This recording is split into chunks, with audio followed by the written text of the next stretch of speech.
Hello and welcome to Lavneesh sir की क्लास। आज की शिक्षा निदेशालय राष्ट्रीय राजधानी क्षेत्र दिल्ली की वर्कशीट नंबर 26 जो कि कक्षा छठी के विद्यार्थियों के लिए है। यह ली गई है सामाजिक विज्ञान के इतिहास विषय से और इसमें जिस उप विषय पर आज हम चर्चा करेंगे वह है आरंभिक नगरों की बनावट। तो चलिए बिना समय गवाए शुरुआत करते हैं मेरे साथ और समझने की कोशिश करते हैं। पिछली वर्कशीट में हमने अतीत को जानने वाले स्रोतों के विषय में पढ़ा था और समझा था कि इमारतें, मूर्तियां और दैनिक जीवन में उपयोग होने वाली वस्तुएं भी हमें अतीत की जानकारी देती हैं। देखिए पिछली वर्कशीट तो नहीं, यानी इससे पहले जब इस लेसन से संबंधित वर्कशीट आई थी तो उसमें हमने ये जाना था कि आखिर जो इमारतें होती हैं या मूर्तियां होती हैं या दैनिक जीवन में जिन वस्तुओं को हम उपयोग करते हैं ना, वो भी हमें अतीत की जानकारी देती हैं। आज हम एक प्राचीन नगर के उदाहरण से अतीत के लोगों के जीवन को जानेंगे कि आखिर उनका जीवन कैसे होता था या वो किस तरीके के नगर बनाते थे, उनकी बनावट कैसी होती थी। इन सब के बारे में हम जान के ये पता लगाएंगे कि आखिर उस समय कैसा होता था। तो चलिए एक बार मेरे साथ समझने की कोशिश करते हैं। लगभग 80 साल पहले पुरातत्वविदों ने इस स्थल को ढूंढा और पता चला कि यह खंडहर उपमहाद्वीप के सबसे पुराने शहरों में से एक है। पुरातत्वविद याद है ना, जो कि इतिहास की खोज करते हैं। तो उन्होंने इस स्थल को ढूंढा था और ये पता लगाया कि ये जो खंडहर है ना, ये सबसे पुराने शहरों में से एक है।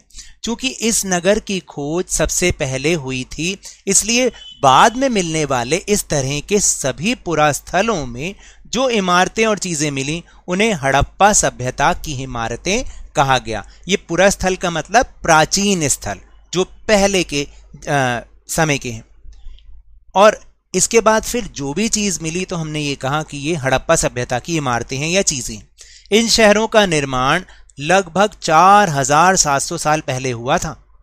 ये नगर आधुनिक पाकिस्तान के पंजाब और सिंध प्रांतों, भारत के गुजरात, राजस्थान, हरियाणा और पंजाब प्रांतों में मिले हैं।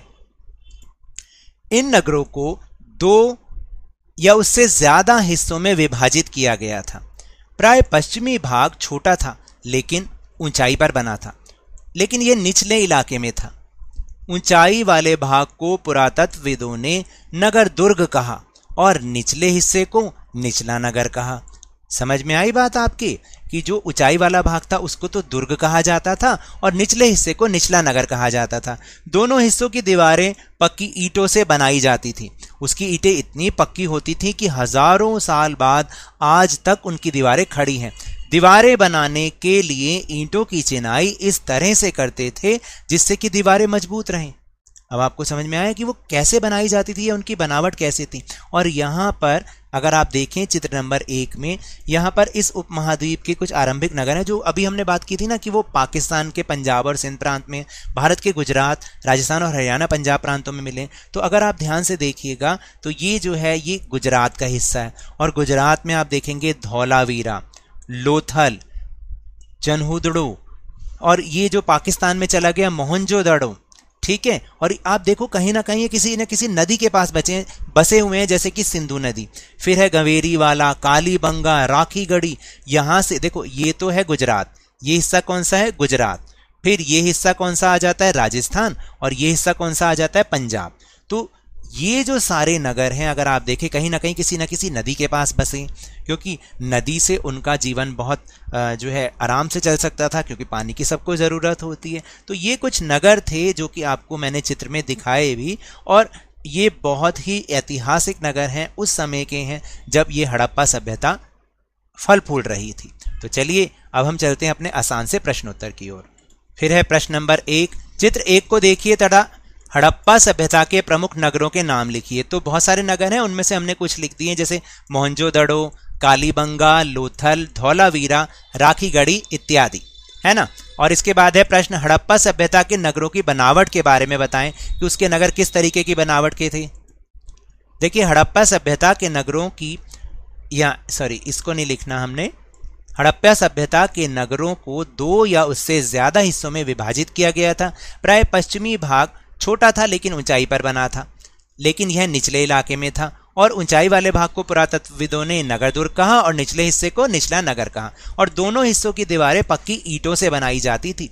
इस तरह से हम उसकी बनावट के बारे में ये सब लिख सकते हैं। तो टेलीग्राम ऐप पर भी हमने अपना चैनल लवनीश सर की क्लास बनाया है, जहां पर आपको सारे लिंक्स एक साथ मिल जाएंगे वीडियोस के। वहां पर कोई क्लास नहीं होती, लेकिन सारे लिंक्स आपको इजीली मिल जाएंगे, और उस ऐप के उस चैनल का लिंक आपको हमारे इस वीडियो के डिस्क्रिप्शन बॉक्स में मिल जाएगा।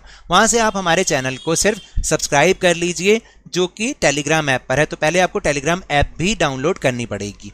और इसके अलावा ये भी है कि ये तो थी आज की वर्कशीट, लेकिन मेरे इस तरह समझाने से अब आपको समझ में आने लगा है, तो इस चैनल और वीडियो को लाइक कीजिए, लाइक का बटन दबा दीजिए, शेयर कीजिए, और अगर आप नए हैं ना तो सब्सक्राइब भी कर लीजिए। लेकिन याद रखना है कि घर से बाहर निकलते समय मास्क अवश्य लगाएं, नियमित रूप से अपने हाथों को साबुन और पानी से धोते रहें, और जब भी आपकी बारी आए कोरोना का टीकाकरण जरूर करवाएं, क्योंकि कोरोना को हराना है और जिंदगी को एक बार फिर से सुहाना बनाना है। इसी उम्मीद के साथ बहुत बहुत धन्यवाद।